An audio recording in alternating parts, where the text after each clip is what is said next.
Hello students, welcome back to Phoenix Edu. So today we'll be learning how to find valency and charge of an element or an ion. So to find valency हमको कुछ prerequisite चाहिएगा कि हमको ये चीज़ें learn होनी चाहिए that we need to learn elements from atomic number 1 to atomic number 20। एक ये हमारी प्री रिक्वेजिट रहेगी कि हमको ये एलिमेंट्स ऑर्डर वाइज लर्न होने चाहिए कि फर्स्ट एटॉमिक नंबर पे कौन आता है हाइड्रोजन एंड 20th पे कौन आता है calcium.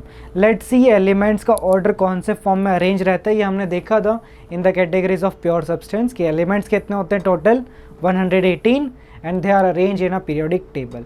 What are element? Simplest purest substance. So ये प्री रिक्वेस्ट जो हमको रहेगी वो देखते हैं एक बार।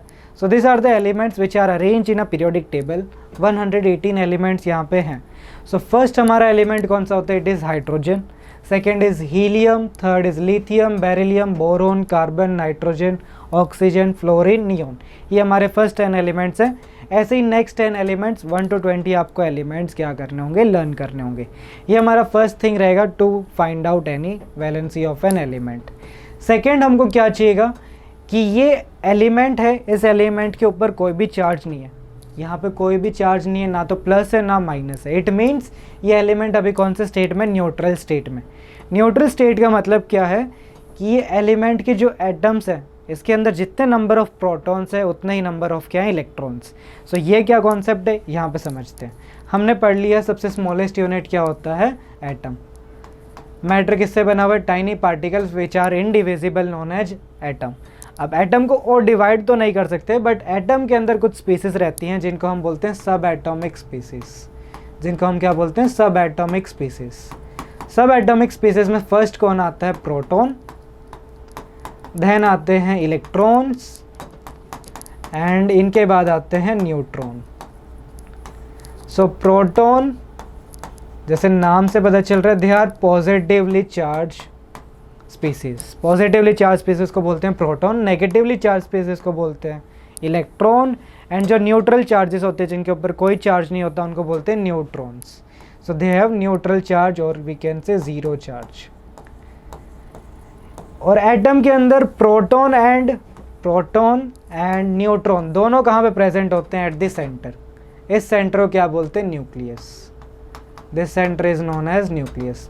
न्यूक्लियस के अंदर प्रेजेंट होते हैं प्रोटॉन एंड न्यूट्रॉन। इनकी स्पेसिफिक फिक्स्ड लोकेशन है, स्पेस है जहाँ पे वो लोग प्रेजेंट रहते हैं। बट इलेक्ट्रॉन कहाँ पे रहते हैं? इलेक्ट्रॉन रिवॉल्व करते हैं कुछ ऑर्बिट्स में। ये जो अभी हमने सर्कल बनाया दिस इज एन इलेक्ट्रॉन। ये इलेक्ट्रॉन क्या करते हैं? सर्कल ऑर्बिट में रिवॉल्व करते हैं इलेक्ट्रॉन्स। इलेक्ट्रॉन्स क्या करते हैं? दिस सर्कुलर ऑर्बिट्स में वो क्या करते हैं? रिवॉल्व। सो इलेक्ट्रॉन्स कहाँ पे प्रेजेंट होते हैं? इन दी ऑर्बिट्स और वी कैन से शेल। इनको क्या बोला जाता है? ऑर्बिट और वी कैन से शेल। ये आपको 4th चैप्टर में डिटेल में हम लोग पढ़ने वाले हैं, लेकिन फिर भी वैलेंसी चार्ज फाइंड आउट करने के लिए हमको ये बेसिक थिंग पता होनी चाहिए जो कि चैप्टर 3 में हमको केमिकल फार्मूलाज बनानी है उसके लिए, है ना। सो एटम के अंदर कौन कौन सी स्पीसीज होती हैं? Proton which are positively charge, electron negatively, neutron neutral charge, zero charge. And proton and neutron कहाँ पे प्रेजेंट रहते हैं? न्यूक्लियस में। न्यूक्लियस में कौन है? Proton and neutron. And electron कहाँ पे? रिवॉल्व कर रहा है इन ऑर्बिट्स और शेल। ठीक है। सो एटम कब न्यूट्रल रहता है? एटम कब न्यूट्रल रहता है? जब उसके अंदर number of proton means positive charge is equal to electron means is equals to negative charge. Positive equals to negative, तब जाके एटम क्या रहता है? न्यूट्रल। सो हम लोग अभी मान सकते हैं सारे एलिमेंट क्या अभी न्यूट्रल है क्योंकि उनके ऊपर कोई भी चार्ज नहीं, ना तो प्लस ना माइनस। मीन्स उसका जितना एटॉमिक नंबर है उतने ही उसके अंदर क्या होंगे? नंबर ऑफ प्रोटॉन्स एंड उतने ही नंबर क्या होंगे? Number of electrons. ओके। सो अब जैसे कि हमारे पास है hydrogen. Hydrogen comes on the first number. So hydrogen के अंदर प्रोटॉन भी 1 है, इलेक्ट्रॉन भी 1 है। सो टू फाइंड आउट वैलेंसी हमको किसके ऊपर कॉन्सेंट्रेशन फोकस करना है? इलेक्ट्रॉन्स के ऊपर। सो अब इलेक्ट्रॉन कहाँ पर रिवॉल्व करते हैं? ऑर्बिट्स में।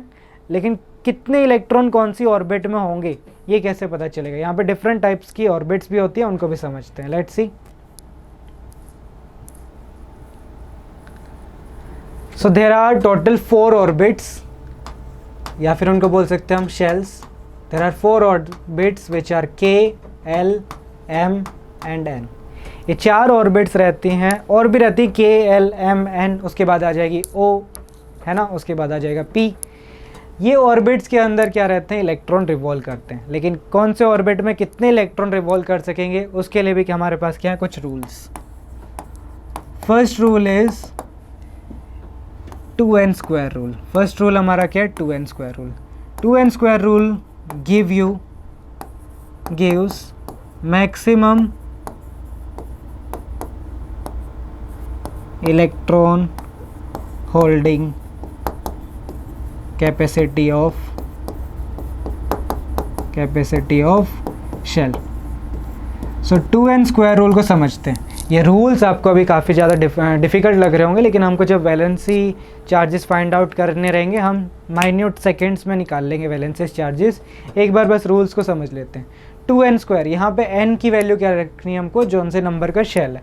If k shell comes on the first number, n की वैल्यू क्या होगी यहाँ पे 1। k shell is our first shell, means n equals to 1। For l equals to n equals to 2, for m n equals to 3, and for n equals to 4। So यहाँ पे 2 into 1 square, k में 1, n की जगह क्या रखेंगे हम लोग, 1 square. 1 square is 1, 1 multiplied 2 is 2 electrons. यहाँ पे कितने इलेक्ट्रॉन्स आ सकते हैं, maximum 2। For l it is 2 into 2 square which will be 8, 4 into 2। यहाँ पे 2 into 3 square, 3 square is 9, 9 multiplied 2 is 18। यहाँ पे 2 into 4 square which is 16 multiplied 2 32। Means K shell can maximum take 2 electrons in it. K shell में कितने electrons fill हो सकते हैं, 2। L में 8, M में 18 एंड N में 32। लेकिन इलेक्ट्रॉन सबसे पहले कौन से शेल में जाएंगे, कैसे पता चलेगा, उसके लिए हमारे पास सेकेंड रूल है, electron will fill in order wise manner. इसका मतलब क्या, कि सबसे पहले कौन सा शेल फिल होगा, K। जब K शेल कम्प्लीटली फिल हो चुका है, देन कौन सा शेल फिल होगा, L। When L is completely filled, then कौन से शेल में जाएंगे इलेक्ट्रॉन, M। देन किस में जाएंगे, N में। So electron will fill in order wise manner. This is the second rule. Third rule हमारा क्या आता है, ऑक्टेट रूल। ये रूल काफ़ी इंपॉर्टेंट है to find valency. Octet rule क्या बोलता है, stable atom will have 8 electrons. Octet का मतलब ही क्या होता है, 8 electrons in outer most shell. जो बाहर वाले शेल होगा, सबसे बाहर वाला शेल, उसमें कितने इलेक्ट्रॉन्स होने चाहिए, 8 इलेक्ट्रॉन्स। कि एटम में इलेक्ट्रॉन तो आप डिस्ट्रीब्यूट कर दोगे ऐसे, बट सबसे ज़्यादा स्टेबल एटम कब होगा, जब उसके आउटर मोस्ट शेल में कितने इलेक्ट्रॉन होंगे, 8 electrons. So this are the 3 rules. इनको समझते हैं अभी। सबसे पहले हम लोग इलेक्ट्रॉन फिलिंग को देखते हैं, इलेक्ट्रॉन कैसे फिल होंगे शेल्स में। उसके लिए हम वापस से पीरियोडिक टेबल पे आ जाते हैं हमारे। ये हमारा पीरियोडिक टेबल। अब ये पीरियोडिक टेबल में लाइक हम एग्जांपल ले लेते हैं। सबसे पहले लिथियम का एग्जांपल लेते हैं। तो हमारे पास ये लिथियम का आ गया है एटम। सेलेक्ट करते हैं इसको। So this is our lithium atom. Lithium पे यहाँ पे +3 लिखा हुआ है। यहाँ पे +3 मतलब आप अभी ये समझो कि लिथियम कौन से नंबर पे आता है, 3rd नंबर पे। So lithium atomic number is 3, मतलब उसके अंदर प्रोटॉन भी कितने होंगे, 3, एंड इलेक्ट्रॉन भी कितने होंगे, 3। मीन्स हमको प्रोटॉन तो कहाँ पे होंगे, सेंटर पे, उसका तो कोई लोकेशन नहीं करना है, बट इलेक्ट्रॉन को हमको फिल करना है इन शेल्स। कौन से शेल में जाएंगे सबसे पहले इलेक्ट्रॉन, सबसे पहले K शेल फिल होता है। कौन सा शेल फिल होता है, K शेल। सो ये आपका जो इनर शेल है, दिस इज न्यूक्लियस, जो आपका ये ब्लैक कलर्ड है, दिस इज न्यूक्लियस। न्यूक्लियस के अंदर है न्यूट्रॉन एंड प्रोटॉन। न्यूक्लियस के बाहर ये जो शेल है, फर्स्ट शेल, इसको बोलते हैं हम K शेल। एंड लिथियम कौन से नंबर पे आता है, 3rd पे, मतलब इलेक्ट्रॉन भी कितने होंगे उसके, 3। तो K शेल कितने इलेक्ट्रॉन रख सकते हैं अपने अंदर, 2, बट उसके पास तो 3 इलेक्ट्रॉन है। अब K शेल जब इलेक्ट्रॉन फिल कर चुके अपने मैक्सिमम, अब कौन से शेल में इलेक्ट्रॉन जाएंगे, L शेल में। कितने बच गए, 2 इलेक्ट्रॉन जा चुके हैं, 3 इलेक्ट्रॉन थे, तो L शेल में कितने इलेक्ट्रॉन आएंगे, 1। सो इसकी ये 2-1 को हम लोग क्या बोलते हैं, इलेक्ट्रॉनिक कॉन्फ़िगरेशन। तो कोई पूछे इसकी इलेक्ट्रॉनिक कॉन्फ़िगरेशन क्या है, so it is 2,1। Electronic configuration means distribution of electron. Electron का distribution in shells, distribution of electron in different shells और we can say orbit. Different shells में इलेक्ट्रॉन के डिस्ट्रीब्यूशन को बोलते हैं इलेक्ट्रॉनिक कॉन्फ़िगरेशन। एंड लिथियम की electronic configuration क्या आ रही है 2,1। So 2 electrons will goes into the K shell and एक इलेक्ट्रॉन जो बच गया वो किस में चला गया, एल शेल में। ओके, तो अब यहाँ से लिथियम को हटाते हैं, किसी और एटम का हम लोग स्ट्रक्चर देखते हैं। लिथियम को हटा के अब डायरेक्टली हम लोग किसका देखते हैं, कार्बन का देखते हैं। ओके, ये रहा आपका कार्बन का स्ट्रक्चर। इसको इरेज कर देते हैं जो हमने लिथियम के लिए लिखा। ये हमने लिथियम के लिए लिखा था, वो इरेज कर देते हैं। वापस से सिलेक्ट करते हैं कार्बन के हमारे एटम का स्ट्रक्चर थोड़ा अच्छे से देखते हैं। कार्बन कौन से नंबर पे आता है, carbon comes on to the 6th number. Carbon 6th number पे आता है, तो उसके अंदर इलेक्ट्रॉन भी कितने होंगे, 6 होंगे। एंड सबसे पहले इलेक्ट्रॉन कौन से शेल में फिल होते हैं, के शेल में। एंड के शेल अपने पास इलेक्ट्रॉन रख कितने सकते हैं, उसकी कैपेसिटी कितनी है, इट इज़ 2। कैसे पता चला, 2n² रूल से, K is first shell, so 2 × 1² is 2। So K shell में चले गए 2 इलेक्ट्रॉन। जो सबसे पहले अंदर शेल है वो कौन सा शेल है, it is K shell. And अब सबसे बाहर वाला शेल कौन सा है, एल शेल। एल शेल में कितने इलेक्ट्रॉन्स आ चुके हैं, 4। ओके, तो कोई अगर इसकी इलेक्ट्रॉनिक कॉन्फ़िगरेशन पूछ रहा है तो इट इज़ 2,4। यहाँ तक समझ आया। ओके, अब कोई दूसरा और एग्जांपल लेते हैं। कार्बन का हमने देख लिया एटॉमिक स्ट्रक्चर। अभी कार्बन के नीचे वाली रो में आते हैं, अपन लेते हैं एग्जांपल सल्फर का। सो this is the atomic structure of sulphur. इसको थोड़ा इंक्रीज करते हैं size. This is your atomic structure of sulphur. Okay, so sulphur कौन से नंबर पे आता है, 16th नंबर पे आता है। मीन्स उसके पास कितने इलेक्ट्रॉन होंगे, 16 इलेक्ट्रॉन। अब 16 इलेक्ट्रॉन कैसे डिस्ट्रीब्यूट होंगे इन डिफरेंट शेल्स। के शेल में कितने इलेक्ट्रॉन जा सकते हैं, 2 इलेक्ट्रॉन जो कि चले गए। दिस इज के शेल। के शेल में कितने इलेक्ट्रॉन आ चुके हैं, 1 2। एल शेल में कितने इलेक्ट्रॉन आ सकते हैं, 8, मैक्सिमम 8। तो 10 इलेक्ट्रॉन फिल हो चुके हैं, लेकिन अभी भी 6 इलेक्ट्रॉन बाकी हैं। वो 6 इलेक्ट्रॉन अब किस में जाएंगे, उसके next shell which is M. So this is K shell, this is L, and यहाँ पे आउटर मोस्ट शेल है एम। एम में कितने इलेक्ट्रॉन आ चुके हैं, 6। So what is the configuration of sulphur, it is 2,8,6। 2,8,6 is the electronic configuration. Means ऐसे electron distribute होंगे सल्फर के एटम के अंदर। ओके, सो हमने 2 पार्ट कवर कर लिए हैं जिससे हम लोग वैलेंसी फाइंड आउट कर सकते हैं। एक तो कि एलिमेंट 1 to 20 हमको याद रखने पड़ेंगे कि कौन से एलिमेंट 1 नंबर पे आता है, कौन सा 16th पे आता है। जब ये पता होगा तो हमको फिर सेकंड पार्ट पता होना चाहिए कि इलेक्ट्रॉन कैसे डिस्ट्रीब्यूट होंगे, जिसको हम बोलते हैं electronic configuration. Electronic configuration find out करनी आ जाएगी आपको रूल से। हमारे कौन से रूल हैं, एक तो 2n² रूल जिससे हमको शेल की कैपेसिटी पता चलती है। सेकेंड रूल है कि इलेक्ट्रॉन फिल होंगे ऑर्डर वाइज में, k then l then m then n। फिर थर्ड रूल हमारा जो ऑक्टेट रूल है वो हमारा थर्ड स्टेप है, उससे फाइंड आउट करेंगे हम लोग वैलेंसीज। चलो यहीं पे उसको यूज़ करके देखते हैं। We will use in sulphur atom octet rule को यूज़ करते हैं। यहाँ पे इलेक्ट्रॉनिक कॉन्फ़िगरेशन क्या है सल्फर का, it is 2,8,6। And what does octet rule से, ऑक्टेट रूल बोलता है आउटर मोस्ट शेल में, कौन से शेल में, आउटर मोस्ट शेल, या फिर उसको हम लोग बोलते हैं वैलेंस शेल, आउटर मोस्ट, और it can be known as valence shell. Valence shell में कितने इलेक्ट्रॉन होने चाहिए टू गेट स्टेबल, 8 इलेक्ट्रॉन्स। ये आपका ऑक्टेट रूल बोलता है। ऑक्टेट रूल सिर्फ एक ही शेल में फॉलो नहीं होता, विच इज़ के शेल, क्योंकि के शेल में 8 इलेक्ट्रॉन आ ही नहीं सकते, उसमें सिर्फ कितने इलेक्ट्रॉन आ सकते हैं, 2। बाकी सब में कौन सा रूल फॉलो होता है, octet rule. Now we have to focus on outer most shell. Colour change करते हैं, हमको कौन से शेल पे फोकस करना है, सिर्फ आउटर मोस्ट शेल। यहाँ पे दिस इज़ के शेल, सबसे इनर मोस्ट शेल, फिर उसके बाद आ रहा है एल विच इज़ 8, एंड सबसे बाहर कौन सा शेल है, इट इज़ एम, जिसमें इलेक्ट्रॉन कितने आ रहे हैं, 6। तो our focus should be on M shell, जो कि आउटर मोस्ट शेल या फिर वैलेंस शेल अभी है। अभी इस शेल में कितने इलेक्ट्रॉन्स होने चाहिए थे, 8 इलेक्ट्रॉन्स, बट यहाँ पे इलेक्ट्रॉन्स कितने हैं अभी, 6 इलेक्ट्रॉन्स। तो यहाँ से वैलेंसी निकालने का एक डायरेक्ट फॉर्मूला भी है हमारे पास। Valency is equals to valence electron, direct valence electron मतलब, वैलेंस इलेक्ट्रॉन का मतलब जो आउटर मोस्ट शेल में इलेक्ट्रॉन है, valence electron if electron are less than 4, less than और इक्वल टू 4, लेस देन और इक्वल टू 4। सो यहाँ पे हम लोग फॉर्मूला शायद अपन नेक्स्ट स्लाइड पे लिखते हैं तो ज़्यादा अच्छा रहेगा। यहीं पे हम लोग सल्फर का एटम भी ले लेते हैं। ये आर्गन का एटम आया हमारे पास अभी, इससे पीछे जाते हैं। This is chlorine atom, this is sulphur atom. Okay, यहाँ पे हम इसको और अच्छे से देखते हैं यहाँ पे स्लाइड पे।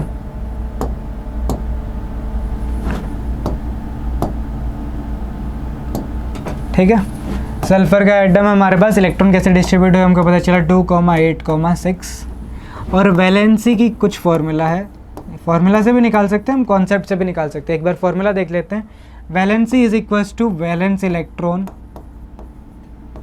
Valence electron. और वैलेंस इलेक्ट्रॉन क्या होते हैं यहाँ पे लिख देते हैं। वैलेंस इलेक्ट्रॉन का मतलब, वैलेंस शेल का मतलब आउटर मोस्ट शेल, और वैलेंस इलेक्ट्रॉन का मतलब क्या है? वैलेंस इलेक्ट्रॉन का मतलब क्या है? इलेक्ट्रॉन्स प्रेजेंट इन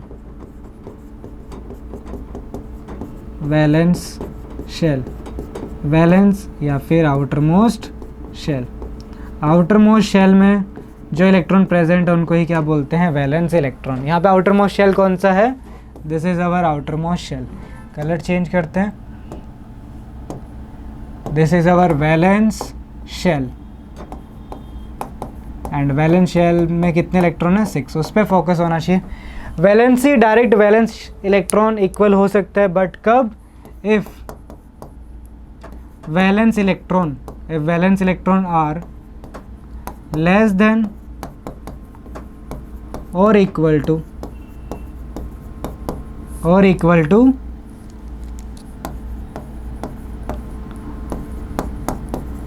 4। ये कब हो सकता है? जब वैलेंसी वैलेंस इलेक्ट्रॉन के बराबर ही हो, जब आपके वैलेंस इलेक्ट्रॉन या तो 4 है या 4 से कम है। बट यहाँ पे वैलेंस इलेक्ट्रॉन कितने? 6। मतलब ये वाला फॉर्मूला आपका यहाँ पे यूज़ नहीं होगा। सो कौन सा इसके लिए फॉर्मूला हो सकता है? इसके लिए दूसरा फॉर्मूला है, which is valency is equals to 8 minus valence electron. ये कब यूज़ करना है? If valence electron are equal to और मोर देन 4, या तो 4 इलेक्ट्रॉन है या फिर उससे ज़्यादा इलेक्ट्रॉन है, तब हम कौन सा यूज़ करेंगे फॉर्मूला? नीचे वाला। तो अभी सल्फर में कितने इलेक्ट्रॉन है? सल्फर में हमको पता है कितने इलेक्ट्रॉन है? वैलेंस इलेक्ट्रॉन दे आर 6, तो दे आर मोर देन 4। तो कौन सा फॉर्मूला यूज़ होगा? ये वाला। एंड ये फॉर्मूला अगर हम लोग यूज़ करें सल्फर में तो क्या आएगा हमारी valency? Valency is equals to 8 minus valence electron which is 6। तो 8 माइनस 6 वैलेंसी उसकी क्या आ गई? 2। So this is how we can find out the valency of an element. So ये 2 फॉर्मूला है। सेकेंड हम लोग क्या कॉन्सेप्ट यूज़ कर सकते हैं? हमारा फोकस है वैलेंस शेल पे। वैलेंस शेल में कितने इलेक्ट्रॉन है? 6 इलेक्ट्रॉन से। अब 6 के पास 2 वेज हैं टू अटेन स्टेबल स्टेट, कि या तो वो इसी शेल के सारे इलेक्ट्रॉन को क्या कर दे? 0, बिकॉज अगर यहाँ पे 0 कर देगा तो उसका आउटर मोस्ट क्या हो जाएगा? एल शेल, जिसमें 8 इलेक्ट्रॉन है। या फिर वो इसी शेल में कितने इलेक्ट्रॉन कर दे? 8। सो इसका मतलब क्या है? या तो वो 6 इलेक्ट्रॉन डोनेट कर दे, या फिर 6 से 8 करने के लिए या फिर 2 इलेक्ट्रॉन गेन कर ले, which is more easy by gaining 2 electron और by losing 6 electron. So 2 is a lesser number, so 2 electrons वो क्या कर लेगा? गेन कर लेगा। और यहीं पे हमारा दूसरा कॉन्सेप्ट आता है, which is charge, which is charge. Charge का मतलब क्या होता है? जब डोनेट करते हैं इलेक्ट्रॉन, जब इलेक्ट्रॉन को क्या करते हैं? डोनेट करते हैं, तब चार्ज आता है पॉजिटिव। और जब इलेक्ट्रॉन को क्या करते हैं? गेन करते हैं इलेक्ट्रॉन को, तब चार्ज आता है नेगेटिव। अगर सल्फ़र की हम लोग बात करें, सल्फ़र की इलेक्ट्रॉनिक कॉन्फ़िगरेशन क्या है? 2, 8, 6। उसके पास 2 रास्ते थे, या तो 0 हो जाए या फिर 8। 0 इसके लिए ताकि उसके आउटर मोस्ट में अब कितने हो जाएंगे? फिर 8। या फिर वो इसी 6 को क्या कर दे? 8। और हमको दिख रहा है 6 is more near to 8, so it can gain 2 electron to form a stable state or to follow octet rule. सो वो 2 इलेक्ट्रॉन को क्या कर रहा है, गेन कर रहा है. So the charge of sulphur will be minus, and वो कितने इलेक्ट्रॉन गेन कर रहा है, 2 इलेक्ट्रॉन्स. तो charge of sulphur will be -2. And valency में प्लस और माइनस हम लोग नहीं देखते, सिर्फ कितने इलेक्ट्रॉन का ट्रांसफ़र हुआ है, कितने इलेक्ट्रॉन आए हैं या फिर कितने इलेक्ट्रॉन गए हैं. सो अगर हम उससे देखें फॉर्मूला से, तो इट इज़ 8 - 6 गिव यू 2. और हम लोग कॉन्सेप्ट से भी देखें कि अगर क्या पास में दिख रहा है, 6 8 से पास में दिख रहा है, तो 2 इलेक्ट्रॉन क्या करेगा, गेन. सो 2 इलेक्ट्रॉन ले रहा है, so valency is 2. And charge में हमको प्लस माइनस देखना है, it is -2. So this is how we can find out the valencies. एक और एग्जांपल ले लेते हैं हम लोग. यहाँ पे सल्फ़र का लिया था, अभी हम लोग यहाँ पे यूज़ करते हैं कोई दूसरा एटॉमिक स्ट्रक्चर. सिलिकॉन यूज़ करते हैं हम लोग. Silicon comes on to the 14th number. Silicon का ये एटॉमिक स्ट्रक्चर है.